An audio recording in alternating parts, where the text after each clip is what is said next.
Have you ever wondered why some people stay motivated while others lose motivation, even when they may have the same goal? This Acts of Motivation project will explore two motivational theories and how Isabelle Hardesty and myself, Gia Rogers, applied each of them in real life situations. Through this project, we will talk about the acts of motivation we used and how they were successful with our participants.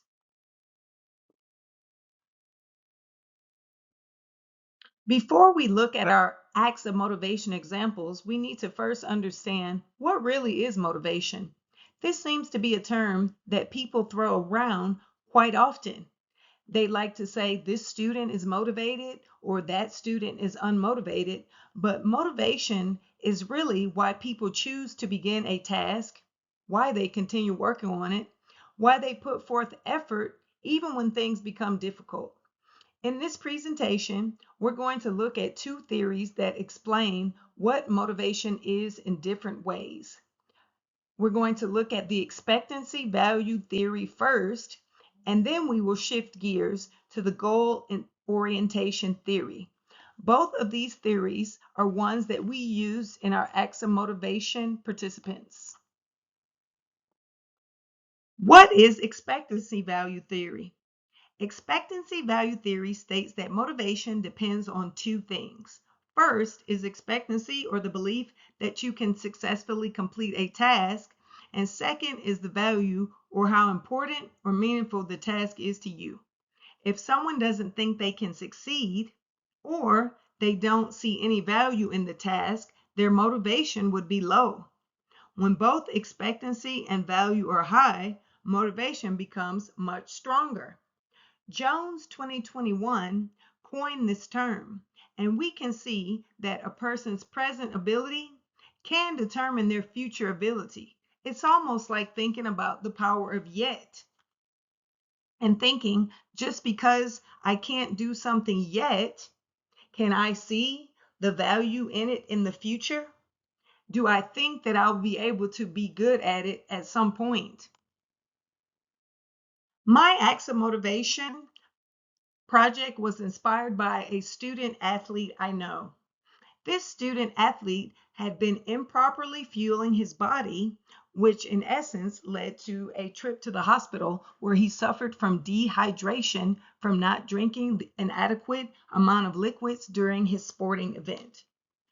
In order to help the student athlete understand that you need to fuel your body properly, it was important for him to see how breakfast, being the most important meal of the day, is one that he needed to start his day off right. Prior to this acts of motivation, he was very hesitant to make breakfast on his own and select food choices that could fuel his body. When asked about what he ate for breakfast, his typical response was that he was not hungry, but if meals were prepared for him, he would be apt to eat them.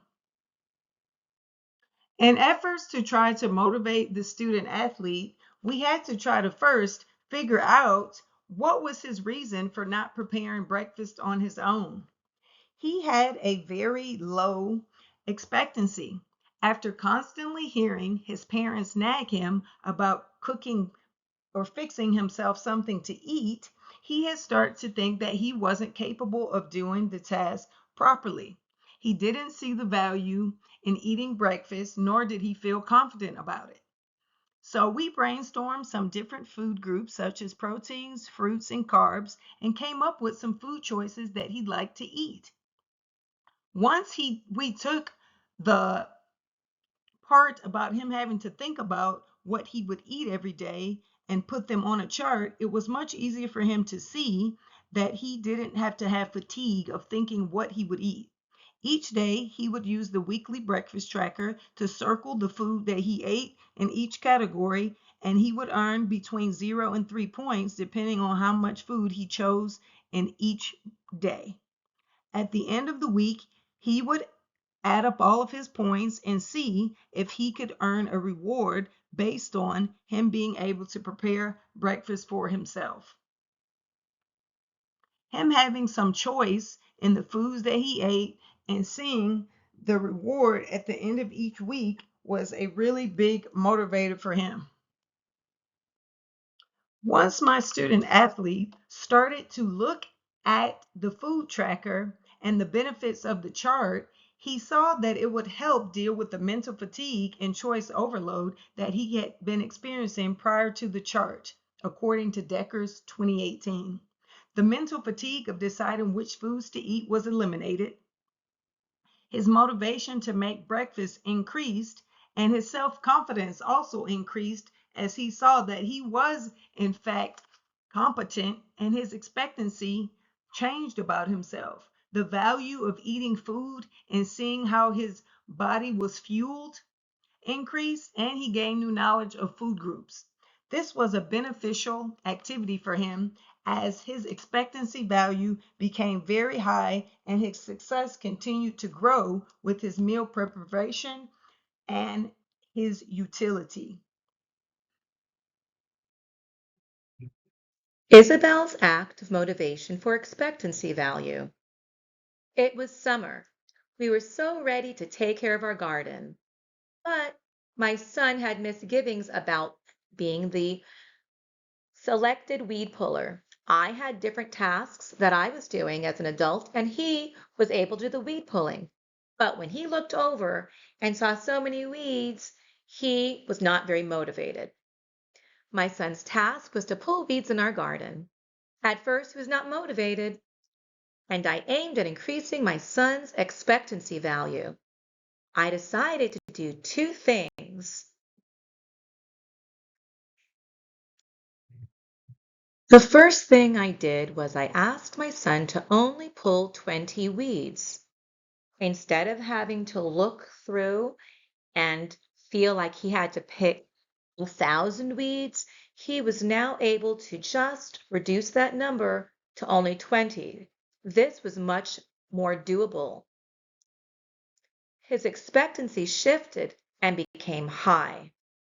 Now things changed, and he believed he could succeed. We were on the right track. Motivation equals expectancy times value. I would have to increase his expectancy and value if I wanted to motivate my son to pull weeds. High expectancy times high value equals strong motivation. This is what we were aiming for. We wanted this to be something that he felt within himself and would be motivated to do. We were aiming for intrinsic motivation. By giving my son only 20 weeds to pull, his expectancy shifted and became high. He became intrinsically motivated and enjoyed doing the task for its inherent value. Instead of looking over and seeing something that was a large, impossible task, he now felt that this task was something that he could do. He was becoming motivated. We had the expectancy part of his motivation going, but we had to add value. So I focused on ways to add value. How could weeds be important? So I did research along with my son, and we discovered that there's something called weed tea. It involves a bucket, weeds that have been pulled, and water. So the second thing I did was to add value to pulling weeds for my son.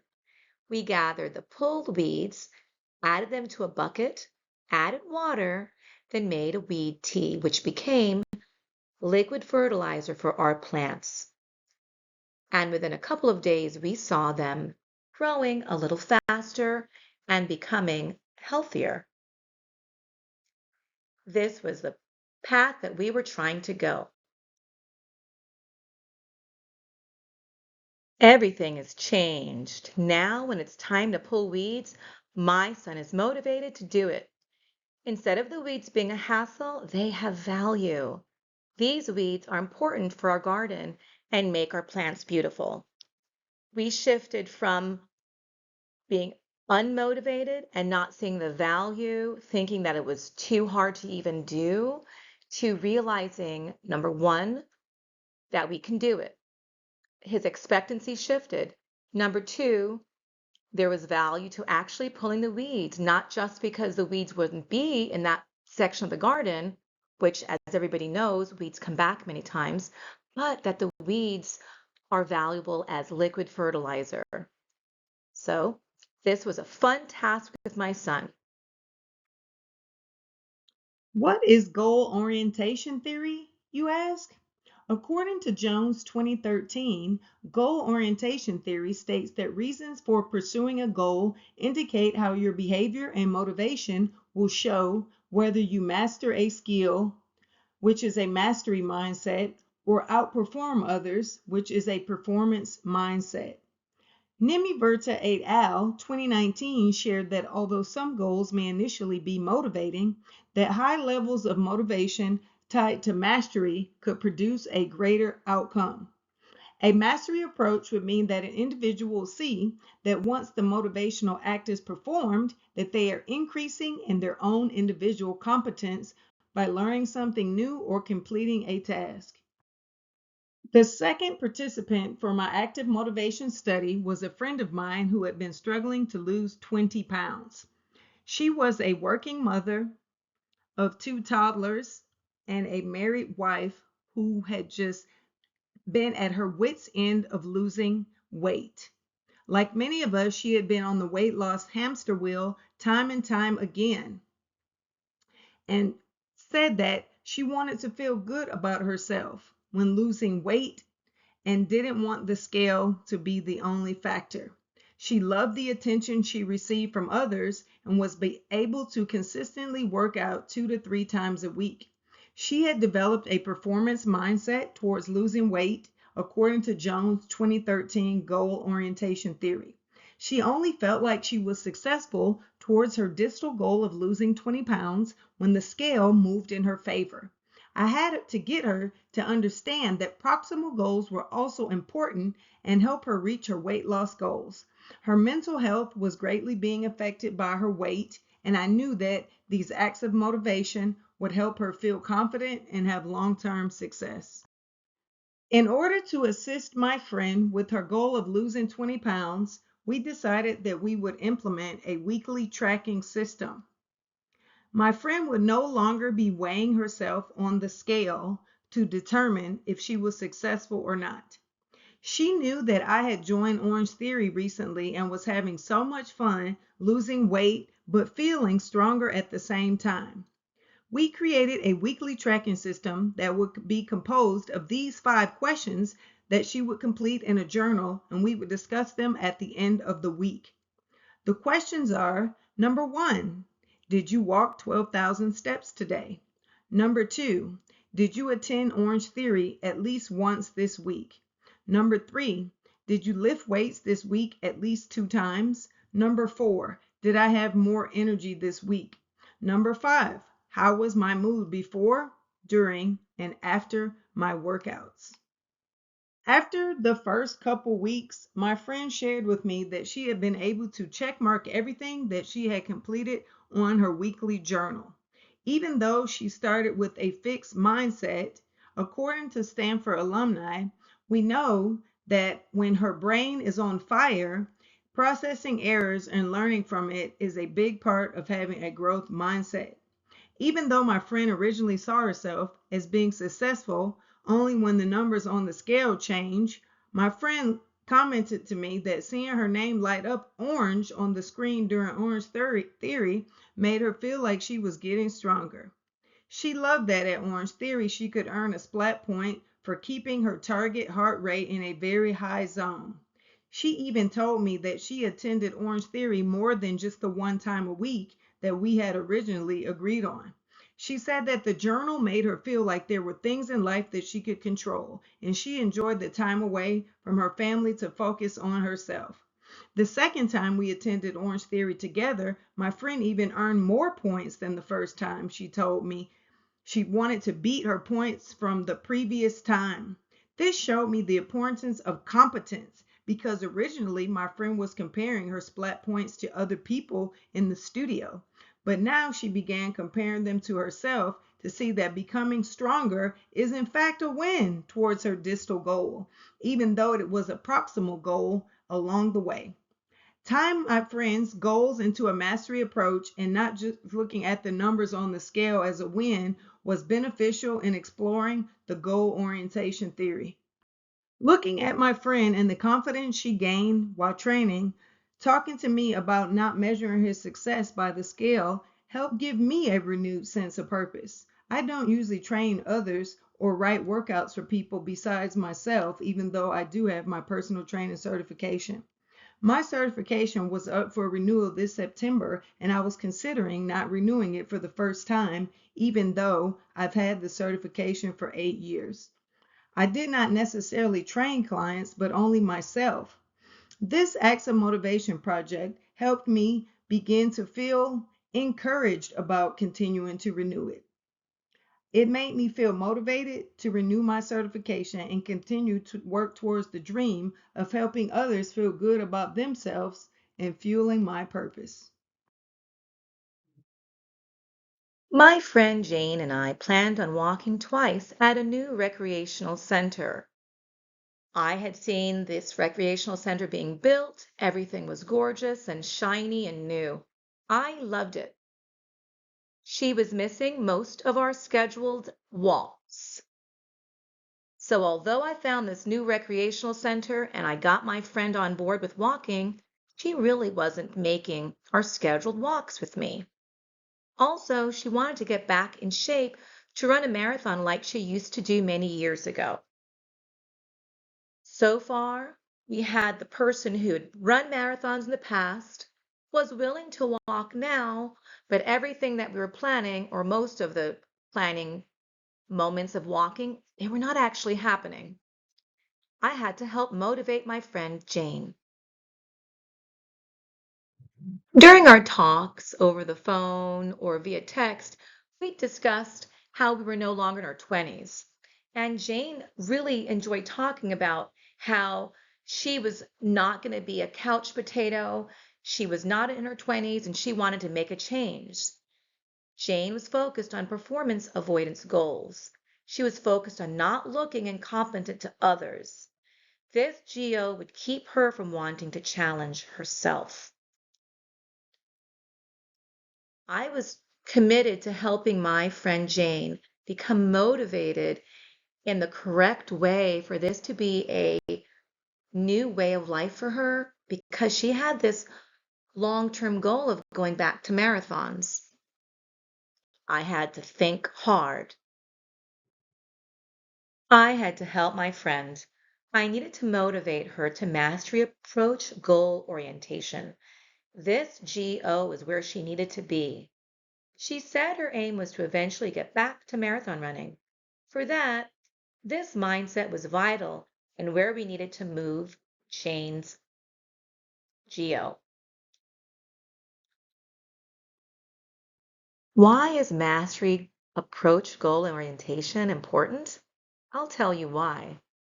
Mastery approach goal orientation is linked to higher long-term learning, ability to face challenges regarding tasks, and overall well-being. Jane is my friend, and I wanted the best for her. So this approach goal orientation was where we needed to get her.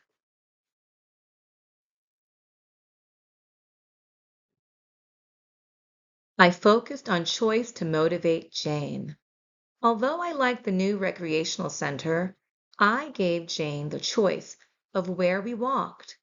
It could be the park, the treadmill, at the gym, or the rec center. I had to put my needs in the back burner and focus on Jane. As I said, I'd been driving by that recreational center and making my own plans, thinking, I can't wait to walk there. But as we can see, Jane was not enjoying walking there. And we were focused on Jane and motivating her. It worked. By giving Jane a choice, it motivated her and shifted her into a new GO. She was so motivated that we now walk 3 times a week, and she never misses our scheduled walks. I look forward to Jane running a marathon next year. But for me to get to this point, again, I had to shift my focus from how we were doing things the old way and seeing that Jane needed choice. She needed to feel like she was empowered, which she was. This project helped show my partner and I that motivation and success is not linear. Finding out a person's intrinsic and extrinsic motivation, as well as the type of mindset they are bringing to a goal, will help determine their success. Understanding that a mastery mindset is more important and can lead to greater success. We see then a performance mindset is the goal. We can help our students set proximal, realistic goals and try to teach them to not just focus on the distal goal. As educators, we have to understand that each child is different and success looks different for everyone.